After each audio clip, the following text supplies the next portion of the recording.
Hey, everyone. Yes, hello, welcome. Hello, everyone. Hi, Emily. Hi. Hello. Brian, Elisa, Sebastian. Hey, welcome.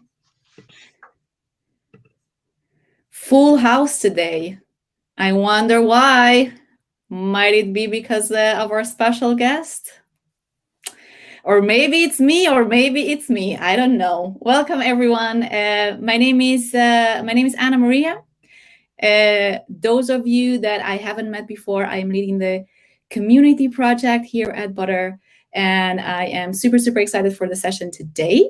I would like to invite you all to find the React icon on the left side of your screen and give me a thumbs up if you have attended sessions in Butter, and give me a thumbs down if this is your first time in Butter, because I want to see who here knows us. All right. Oh, wow.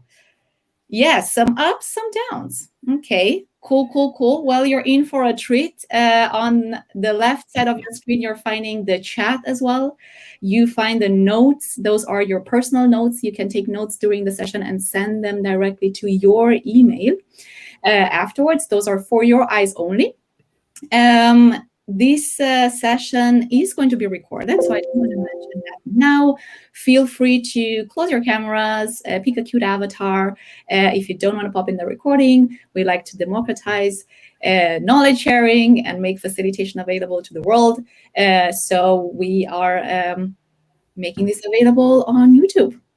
Now, our guest today is Douglas. It's someone that I've been following and admiring for a long time now. He doesn't know that I'm a kind of like a secret admirer, and he's an entrepreneur and a human-centered technologist. And he's also the founder and president of Voltage Control. It's an Austin-based change agency that helps enterprises spark, accelerate, and sustain innovation. He is specialized in helping teams work better together through participatory decision making and design inspired facilitation techniques. And I am sure that everyone here knows that he is also the host of the weekly podcast called Control the Room. It's a great podcast for facilitation, one of my favorites. Douglas, I'm so happy that you accepted our invitation to host the session today, and looking forward to it. Magical meetings. Sprinkle the magic. Over to you. Well, thank you for the warm welcome, and really excited to be here. And also, I want to just say thank you so much for working through all the crazy scheduling. I know we've been trying to do this for a hot minute, and excited that we're finally here. So, hi everybody. I wanted to take a moment and kick us off with, we've kind of prepared some flashcards, which I thought was a nifty feature in Butter. So welcome.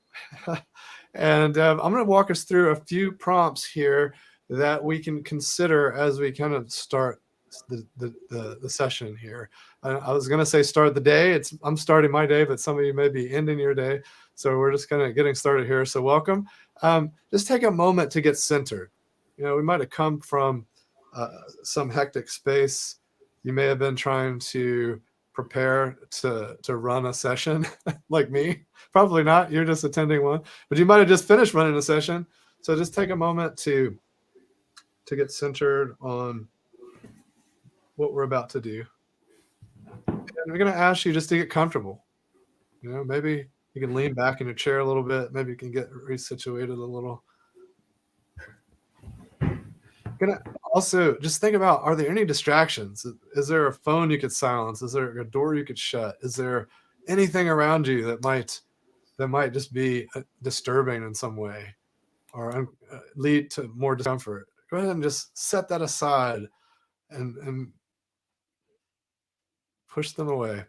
So now I want you to think of a time when you had a magical meeting.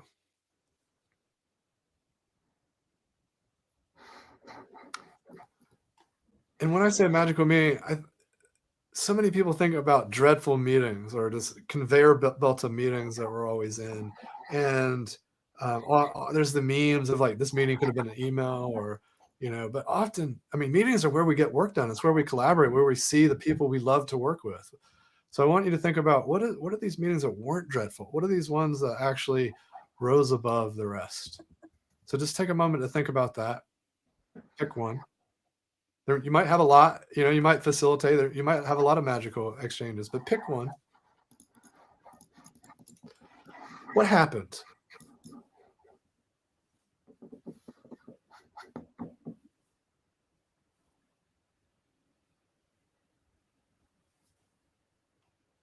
Really think about the componentry of what happened before, during, as you were getting started, as you were wrapping up, what happened after, what made that moment memorable.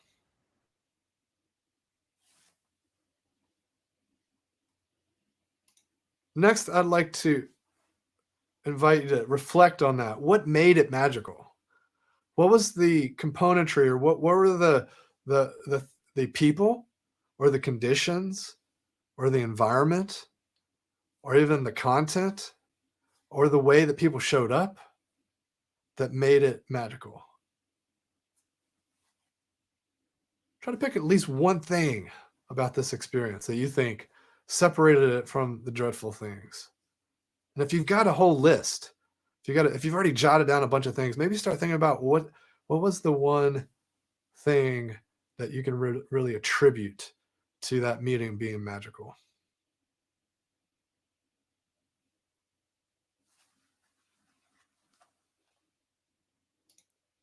Okay, awesome. I want you to go to the chats, which Anna Maria was so graceful and showing us and onboarding us to the tool over to the left. Open those up and leave a note. Include your name, your location, and your magical meeting insight. What jumped out to you as the one thing that made your meeting magical?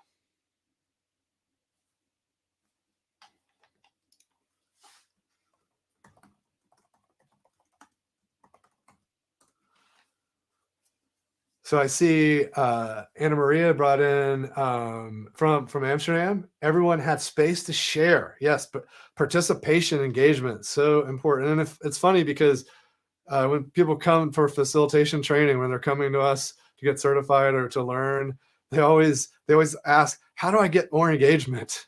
And so that is a measure of a good meeting, but it's always a bit odd to me that that's such the struggle, right? Because there's so many great techniques to do that. And so definitely leaning into that. So let's see, Beth and Austin. Oh yes. Howdy. Let's see. People were shooting the shit and just connecting. Connection matters. We're going to talk a little bit about team health today. Let's see. We got about a few more minutes here in our welcome section. I love this little the timers sections per agenda. I really like that about Butter. If you're facilitating in Butter, it's like really nice little time check there to say, I've got about a minute and a half left on this section. Let's see, Evo from Berlin, clear structure, connection and focus. Yes, all very important things. And the one thing I'll say about structure really quick is that structure is really important. We talk in magical meetings a lot about before the meeting and planning. We even have a chapter, planning like a surgeon. The one thing I'll say though is don't be so married to the structure. Be adaptable enough to let it go. If you're in the moment and you're like, this activity is not serving us, or we didn't get to that point we thought we needed to get to. So let's be a little free with it and be attuned to the connection and what's unfolding. Let's see, what else? So Jasper and Taiwan, participants were energetic and fun and knew each other, interested in topics. Yes, connected to the purpose. Really important. And we're going to talk a little bit about that momentarily when we get into the activity that I'm going to do. And given the time we have, I'm going to pick one volunteer to walk through the activity so you can all watch and comment. And, I will say we'll have mics open so you can engage by comments and questions, but just to move it along a little bit more quickly, we're going to do the template around purpose and around kind of exploring the meeting we're having. We're going to do that kind of live coaching. So not necessarily modeling engagement piece there, but I think it'll be good for you all to see the template in action. So I'm gonna go ahead and move us forward into the next step here, which is I'm going to share some slides about the origin story of magical meetings, and then we'll get into a little bit about before the meeting, and then we'll look at the magical meeting. What meeting are we having? Template, and I'll be asking for a volunteer and just sowing that seed now because I'll just say this. I'm going to be guiding you through the template, and it's a way for you to unpack a meeting that you want to improve. So if you're that person, if you got a meeting that you're excited about improving, then be ready to jump up and volunteer. So then after that, we're going to go into something very participatory. I'm going to send you all through a 1, 2, 4 all, which excited about. I think the Butter breakout rooms work quite nice as far as managing that process from a facilitator standpoint, at least able to create a much better participant experience than some of the other platforms, just because you can make some of those moves ahead of time and then commit them. And if anyone's interested after you experience it, we can unpack that a little bit later. But after that, then a little bit of wrap up. I'm going to give you a quick overview of some of the other sections of the book.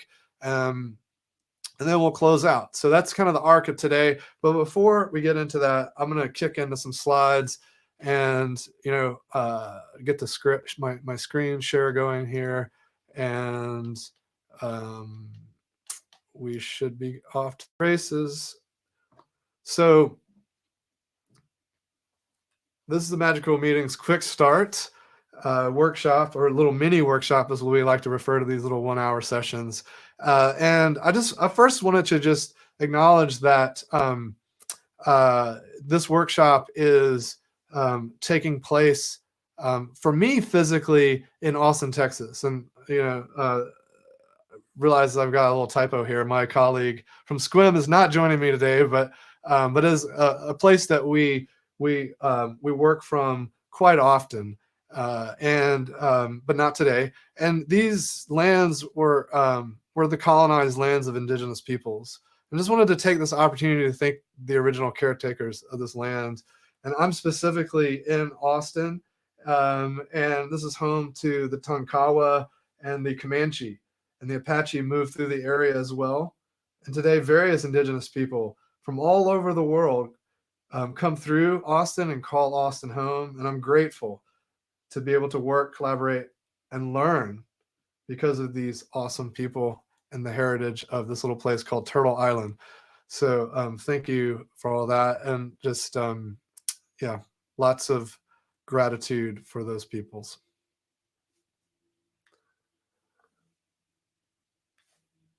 So I'm Douglas. I had a little intro from Anna Maria.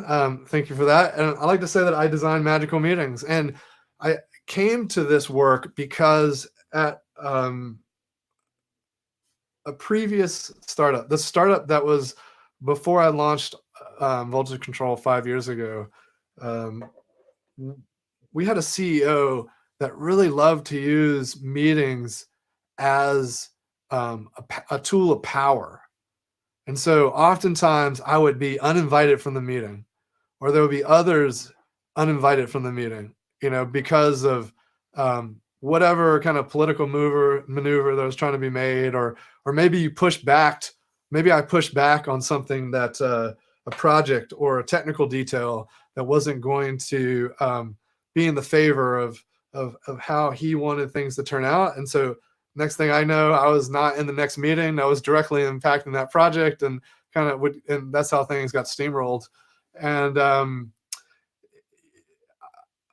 I've spent years and years kind of cultivating and being fascinated by ways that teams can work together better and collaborate better. And, this started way back in the late 90s when we were looking at extreme programming, and then agile and lean, and, design thinking and design sprints, and all these different techniques that people come together around making progress on a goal, and being more efficient, being more understanding of each other, and creating sustainable ways to build things together. And so it was a really disturbing experience to be thrown into a situation where, these things are out of my control.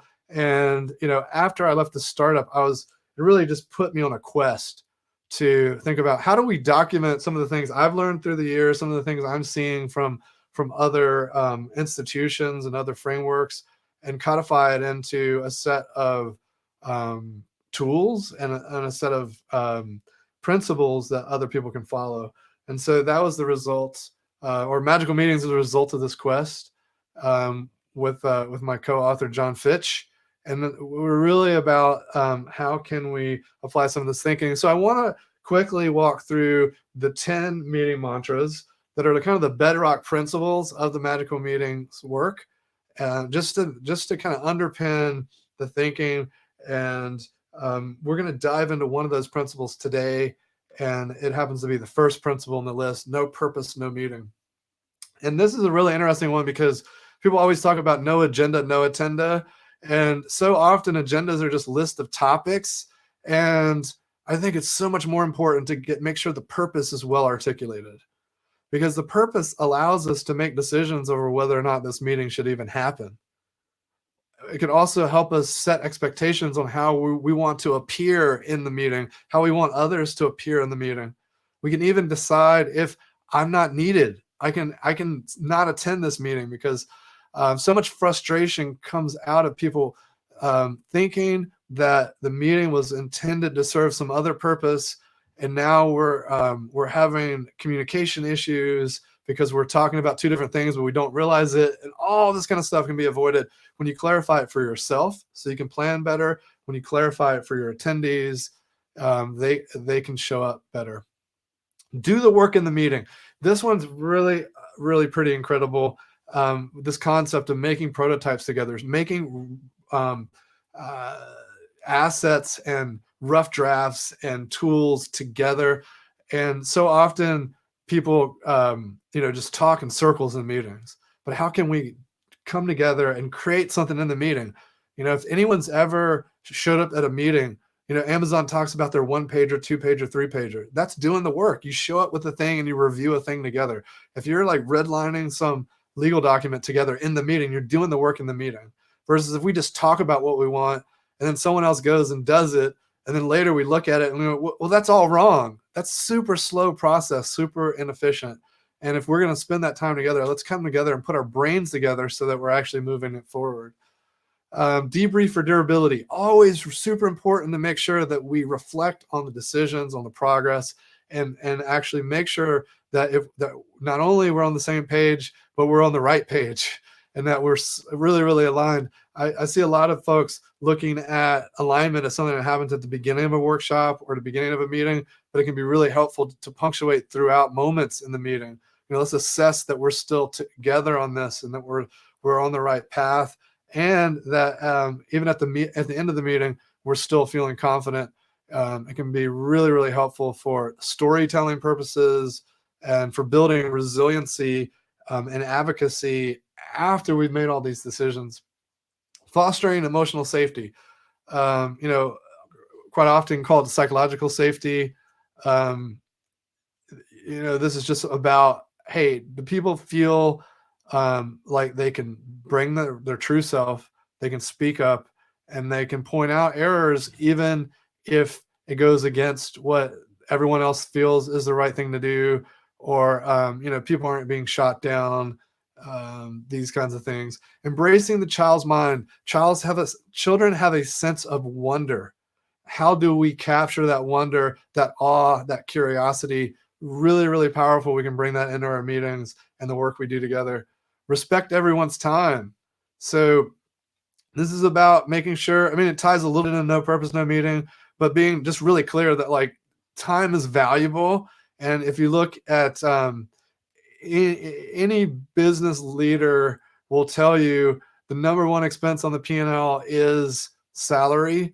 And if we're just having meetings for the sake of having meetings, then that time is just very expensive. And so let's show up on time. Let's be just respectful of the time we're here together for. Bringing your best self.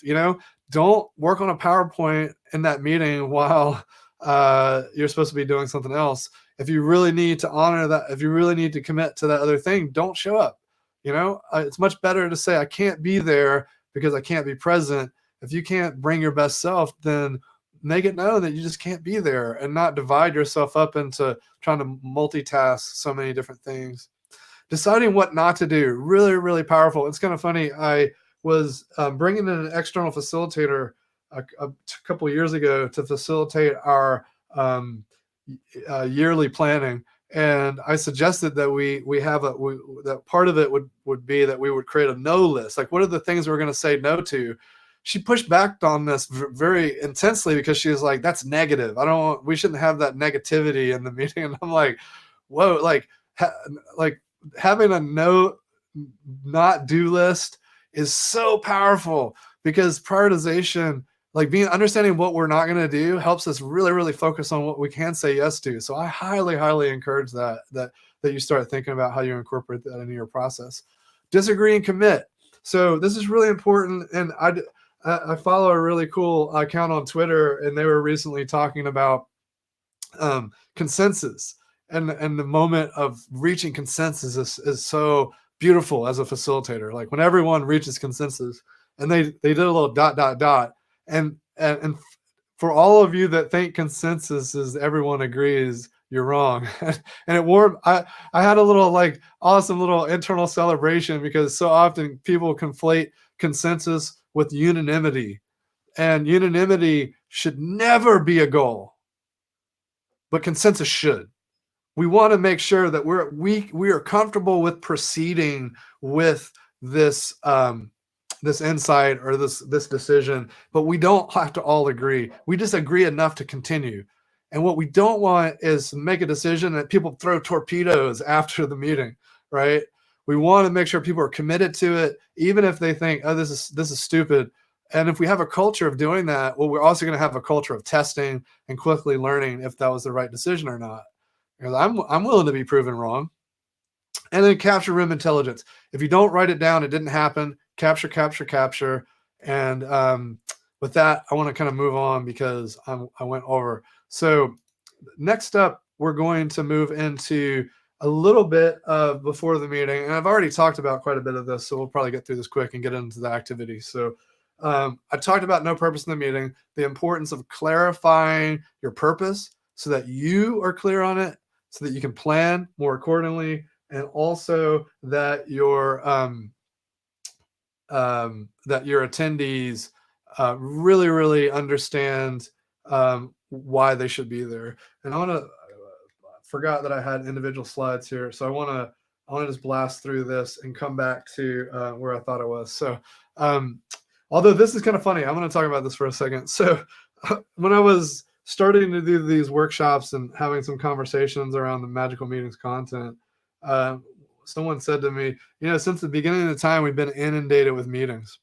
And I kind of laughed at myself, because I had this image of like a cave person with these cave paintings of calendars that are just like full, right? And it's like, well, clearly this hasn't been around that long. And here's another little funny data point.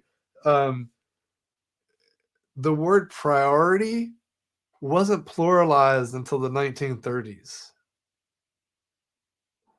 So why do we need multiple priorities? That's a fun one to think about, right? And so this is a thing we've done to ourselves pretty recently. And so it's not a human condition. It's something we've kind of evolved into. So I talked about no purpose in the meeting. I want to talk about this this activity we're about to do, and then I'm going to get a volunteer, and we are going to we're going to jump in, and it's going to be fun. So essentially, the what meeting are we having template is a really handy tool for evaluating a meeting that you either have coming up or one that you have had previously. I find it most helpful to think about a meeting that's kind of regular, either once a quarter, once a week, or every other week, once a month, something like that, versus we have other tools for evaluating things like very special, like this is one of a kind type of meeting, right? So this would be more of evaluating something we do regularly, and looking to see if there's value in that and should we continue doing it. And so the way this will work is that I'm a mural template, and we're gonna walk you through. I'm gonna pick one volunteer, and I'm just gonna kind of facilitate you through this and take some notes, and then I'll share the template in the chats as well if anyone else wants to help me take notes or just like to look at it through your browser. But ultimately, first we start off with what meeting are we considering. So it's not going to take 3 minutes today because I've only got one person with me. But if you're in a team, it could take some time to decide where we want to start. And because I recommend when teams are doing this, using these magical meetings templates, they might evaluate a few of your different meetings. And so the reason we have 3 minutes here is because, at first you might have to go through that process of deciding which meeting you want to focus on. And then we'll move into what's the purpose. And this is really powerful because when people start thinking about the purpose of a weekly sync, lots of ideas start flowing, and it can be really fun to try and really distill down what is it that people feel like they're getting out of that meeting, and why does it happen, and then why is that important, so you can kind of follow that trail even deeper and deeper. And then after we talk about purpose a little bit, then we look and say, can we use our purpose to give our meeting a better name? Like weekly staff meeting is a pretty boring name, and it doesn't really tell us much about our purpose when we see it on our calendar. And so once we've distilled the purpose down, maybe consider coming up with a more creative name that really speaks to that purpose. And then we're going to say, what is the value of this meeting? And I'll say this, if people are really stuck on how to value the meeting, then I'll have them rate it twice. One would be, how do you value it now as it's currently run? And then how do you value the potential value of what it could be, right, if we were to fix it. Then we're going to look at assessing like what kind of meeting it is. And so again, this is from the Magical Meetings content, we have informative meeting. So we're going to update people on a status. And I'll say this, meetings can have multiple of these elements. They don't have to be single types. And the meme, this should have been an email, is when the meeting is purely and 100% informative. So that's something to keep in mind, right? Meetings can also be explorative, meaning that you're considering options and reviewing artifacts. It can be generative, so you're going to generate ideas or artifacts. It can be decisive, so you're going to make decisions on artifacts. This one's also really important to really underscore, because I just realized I could extend that out more. It might be better looking for y'all. Decisive is an interesting one because the decisions, if we're going to make a decision in a meeting, it's really important that we're clear about the fact that we're making a decision. And if we're not going to make a decision, that should also be clear as well. Because if someone comes into your meeting thinking we're going to decide on something, they'll walk out thinking it was a horrible meeting, right? And so being very clear that that's not going to happen, that it is going to happen, how we're going to do it. Then team health. There's a really awesome BBC report that says most ineffective meetings are actually a form of therapy. And so if we're actually having therapy, let's be intentional about it, how much we're going to have, how little we're going to have, and let's actually call it out, name it, label it, and be true to the fact that this is team health, and let's honor it. And then what's holding it back? So this is where we're just going to brainstorm what's holding it back. What's going well? So let's just like think a little bit about, hey, what do we not want to lose? And then what steps we're going to take? And then a quick little assessment. Should we even do it? And finally, what does this mean for other meetings? So I'm going to ask for a quick volunteer so that we can kind of walk through this together. Who might be interested in helping out here and sharing a meeting?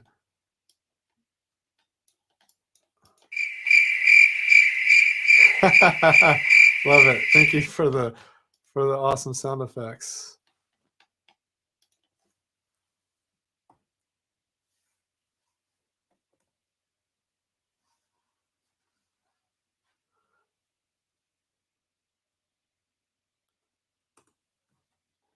there's the mural for anyone that wants to kind of ride along, or even just off to the side, write down your own stuff if you're being quiet here. But I need one volunteer. Anyone willing to save me? Benjamin has a comment. Is that are you volunteering? I'll try. I'm on farm internet, so we'll see how I do. Awesome. Well, I think we can make it work. Awesome pipe, by the way. Thank you. Awesome. So what meeting are we going to do? I've got a meeting to spin out a not-for-profit from my current employer to serve an underserved population. And we're going to have this meeting to identify who will be part of this small not-for-profit. All right. Background on this is it was an activity, and I can say all this. I work at Toyota, so Toyota has had this engagement project where we modify little electric ride-on toys for little kids with severe mobility challenges. But to take advantage of grant monies from different communities, we have to set up this separate entity.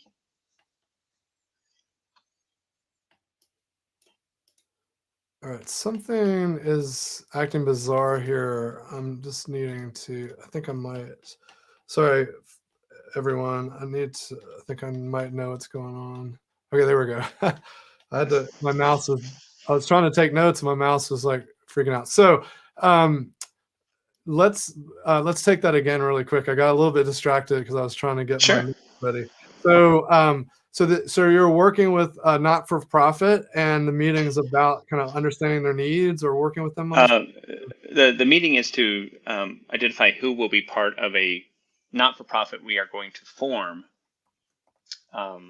for this activity that has existed inside Toyota so far. Okay, so and great, and it already the group has already been somewhat forming, but now you're going to kind of officially launch it.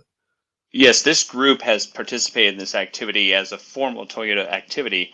Now we're going to pull some of these people together and identify who would be part of this not-for-profit. I need 3 directors for the board, and that's sort of what we're trying to decide who will be involved in this. Cool, excellent. And so you kind of already started to allude a bit on the purpose, right? So you need to identify directors. What other kind of purpose might this meeting need to serve? I imagine the people at this meeting will probably need a little bit of understanding about the nonprofit structure, why we're spinning out a not-for-profit. So there is some information there that we'll provide. Okay, and then curious, is that structure already defined, or will there be any defining of the structure during the session? As far as legal structure, we understand what we need to do as far as incorporating and pursuing 501c3 status. That's understood. However, other than legal structure, how we would like to actually structure this team to operate, that could be part of the discussion too. What will this team be doing? And yeah, we would probably want to explore that because some of that's dictated by where our grant monies come from, and some of that is dictated to us by the relationship with a large corporation like Toyota.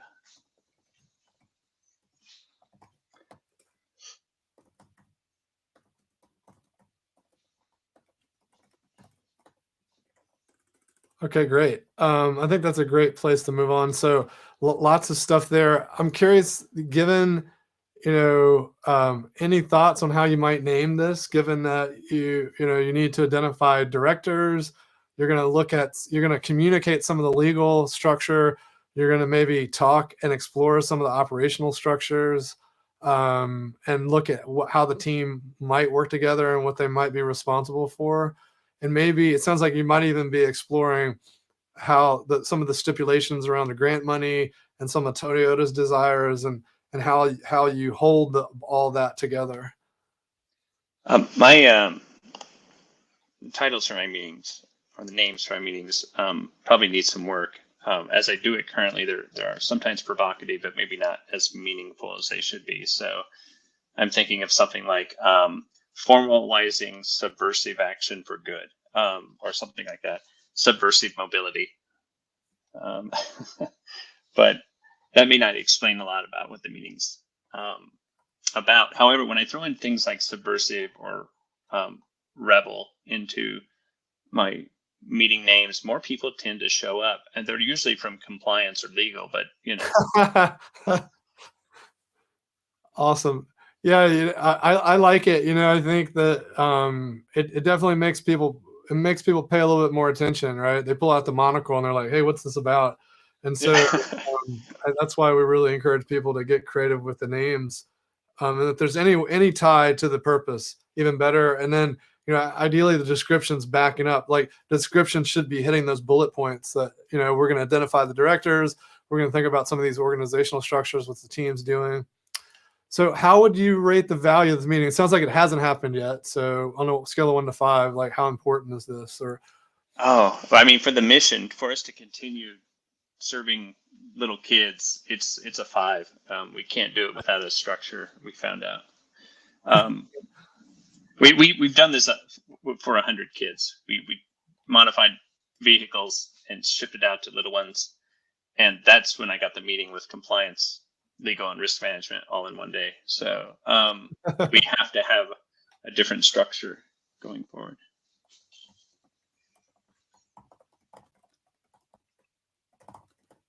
Cool. And then when we think about the kind of meeting, you mentioned some informative stuff for sure. What else? We're doing? Explorative. As far as exploring the team structure, the team activities that this will happen inside this not-for-profit, but also I need a decision quickly on who will raise their hand, and I need 3 directors to finalize the incorporation here in the state. Yep. And you could argue that it might be slightly generative too, if people are working together to figure out, like, oh, what are we responsible for, and creating ideas, and maybe even some follow-on tasks that need more research. Doesn't seem like team health is it seems like the team's like already pretty bought into this work and doing it, and it's more of a compliance thing. If you modify a little toy vehicle for a kid and take it to his home or her home, I own you. It's everybody comes back for that. So it's a lot of energy, and it's really channeling it at this point. Cool. Yeah. What's holding it back? Like, what do you think is going to get in the way of being this, like, totally magical? I work at Toyota, so a lot of people who like a lot of structure work at Toyota. They really like process, and they're going to want to understand, probably more detail than I can explain as far as incorporation and not-for-profit status, and what are they getting into if they are going to agree to be a director. So there'll be some fear there that I need to be able to address or resolve. Okay. Yeah. That makes sense. Anything else? Even though I work at Toyota, I don't care for a lot of structure. I am at the other end of the problem-solving scale. So I probably need to make sure. Well, actually, we're doing this right now. You're helping me put the structure around the meeting so that this can be a productive session. So never mind. You're taking care of this for me. Yeah, the comment I'd have there, and it's kind of stepping out of this template a little bit and just like kind of ad-lib coaching, but sometimes structure can allow you to be unstructured. Like, if you give people that scaffolding that gives them the confidence, then yes.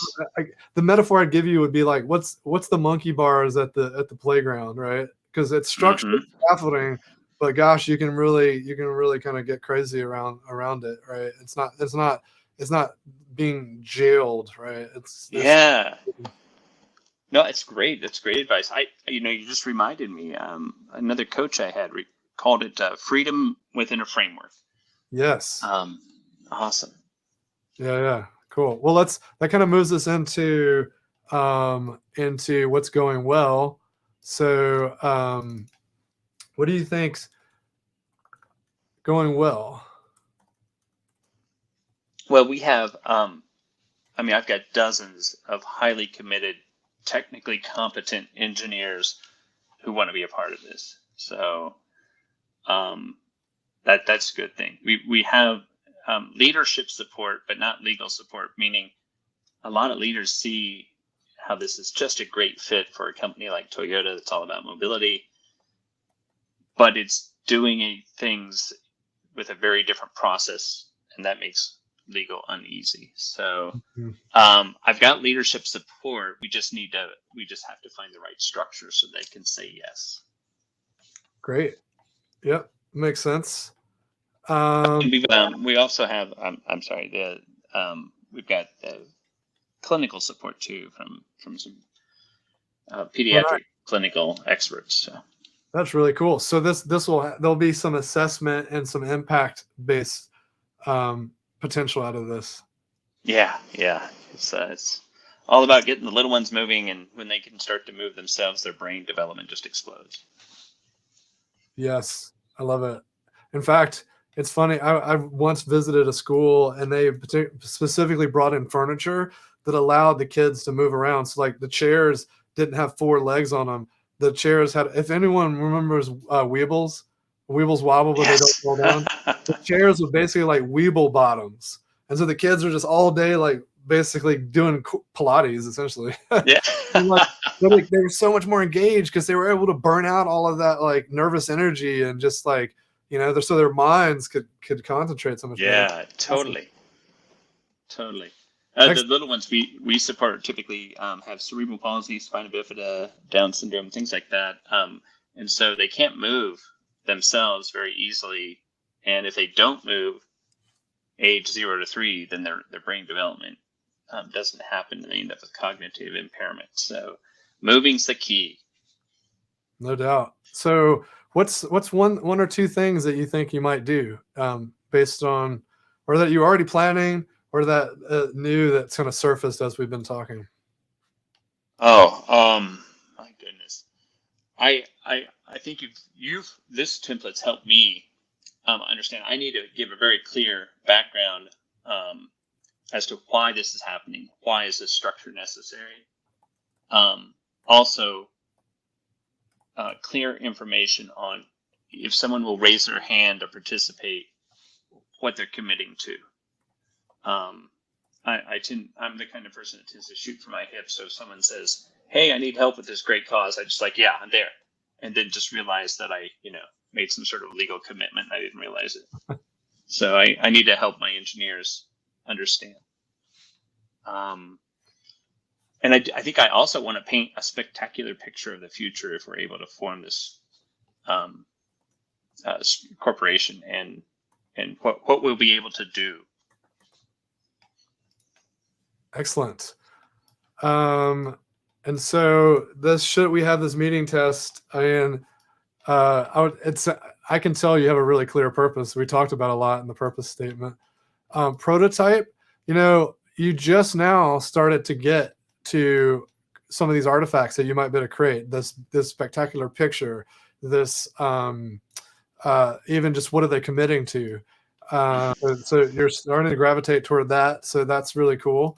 Is there going to be something they could create together? I think there's potential there, because you were talking about the organization structure or the operational structure, even how they're committing, the things they're doing. I would definitely say this is not just a status update.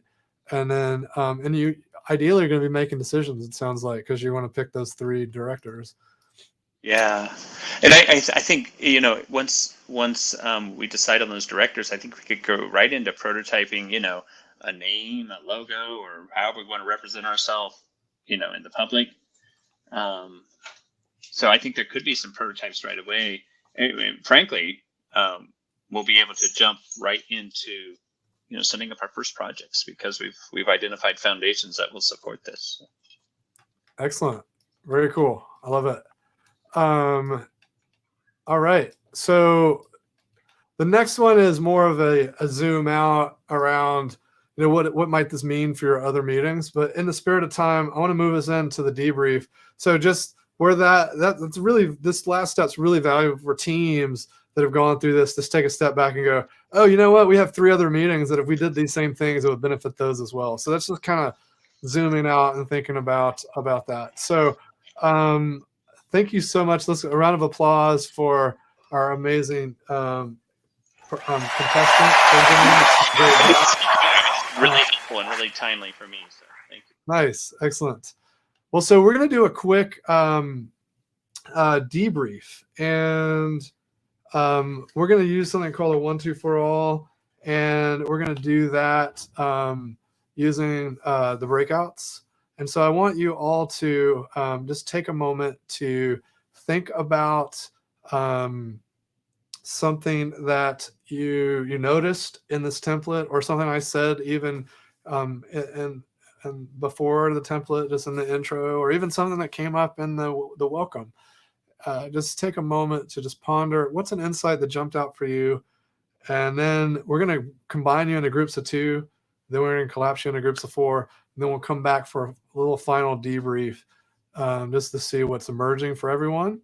And so just a little bit of thinking time to ponder there, and then I'll launch the breakouts here in a second. I have a timer for 1 minute, and you guys can also use the notes to jot down your thoughts, so they will follow you around. Love it. Let's start the timer for us here.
In groups of 2 or 3, and we'll get those going here in a second. I just noticed that I wanted to move a few of you around, so you get a little bit of bonus time to think a little bit more while I kind of finish setting these up. So just give me a moment.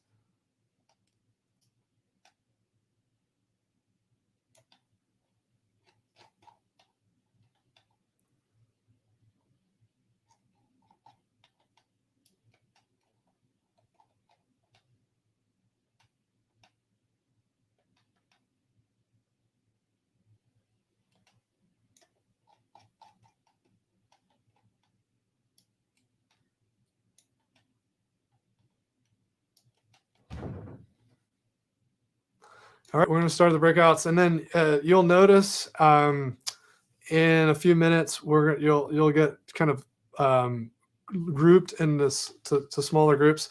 So we'll start off with 8 rooms, and those 8 rooms will get folded into 4 rooms, and then we'll do a little debrief with everyone when we get back. Opening the rooms.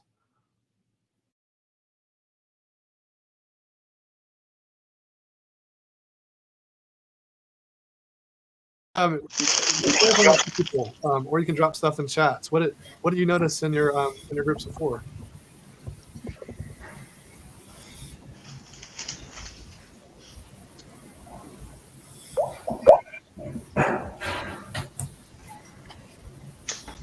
Hey, folks. Yeah, I think we all sort of had this similar feeling of when you have repeated meetings that the purpose is kind of fluid. So from week to week, they'll actually change and meander, and sometimes that's great, and they become explorative, and you come up with great ideas. And then other weeks you all meet and nothing happens at all. So I think I'm looking at the growth team at Butter here. We're all laughing at each other, but yeah, I think we all had sort of similar sentiments about that, and how setting a specific purpose would be really valuable for those meetings. Yeah, I think just to add to that, we also, sorry, am I allowed to do that?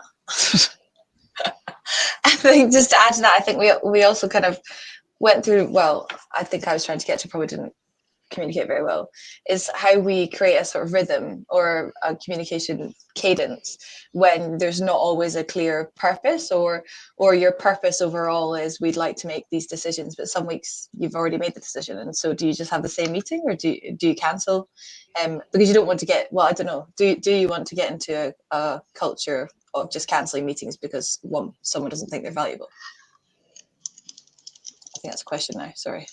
Yeah, that's actually awesome that you brought that up, because it really aligns with the point I was going to make on the follow up to that, which was when you look at companies that are remote first companies or distributed companies, they really focus a lot on asynchronous work, and when you have these amorphous meetings, or sometimes people will just block off time because they know the leadership team is going to need to meet periodically, but we're not sure how that purpose is going to evolve week to week. But can you define and design the structure so that you can be resilient to that? And so the purpose is like we need to assemble to explore the emergent things that need to be addressed and make decisions together. The trick, though, is ideally there's some kind of system, whatever tool you like to use, whether it's Mural or Trello or whatever, where you're collecting up those issues, those questions, those things. And if there's a week where it's weak or there's not enough sense, then cancel it. And so, and having the foresight to be able to see, like, oh, we just waste our time, or we don't have anything to discuss this week. Let's just buy that time back.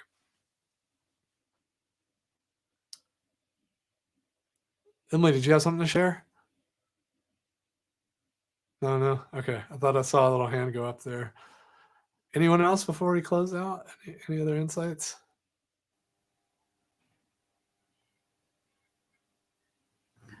I loved the idea of naming the meeting, giving a name, because name has a profound meaning and it gives a sense not only to you but to all. So it seems like a sort of insignificant thing, but it can have a very profound message. So this was an insight to me. Thanks, Douglas.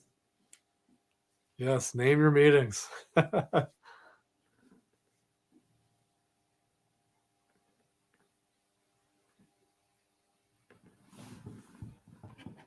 All right. Well, I'm going to be around for a little bit longer, but I just wanted to just point out we are at the top of the hour. We went a minute over, so if you got to go, you got to go. But I'm happy to stick around for a little bit, answer any questions. I was also going to just throw up my LinkedIn if anyone wants to snag that. If you have the app, that'll take you right in, and then also I can just drop it in the chats too. Would love to stay in touch and talk about these things, and it was a pleasure hanging out. And I realize that's getting chopped off, but so no worries about that. You can just click on the link. But it was good being with y'all. Thanks for leaning in, and hopefully you have some magical meetings. Thank you, Douglas. Thank you for hosting us, and thank you for the awesome tips and the framework that you shared. I think there was, at least in the breakout rooms that I was in, a lot of aha moments, and they seemed not like life-changing, but they were definitely improving the processes and the way the team will work. So I can't wait to see how we sprinkle the magic in our meetings from today on. So thank you so much for your time, and thanks everyone for being here. And I hope to see you at our next Butter Community sessions. Take care and enjoy the rest of your day. Thanks, Douglas. Thank you.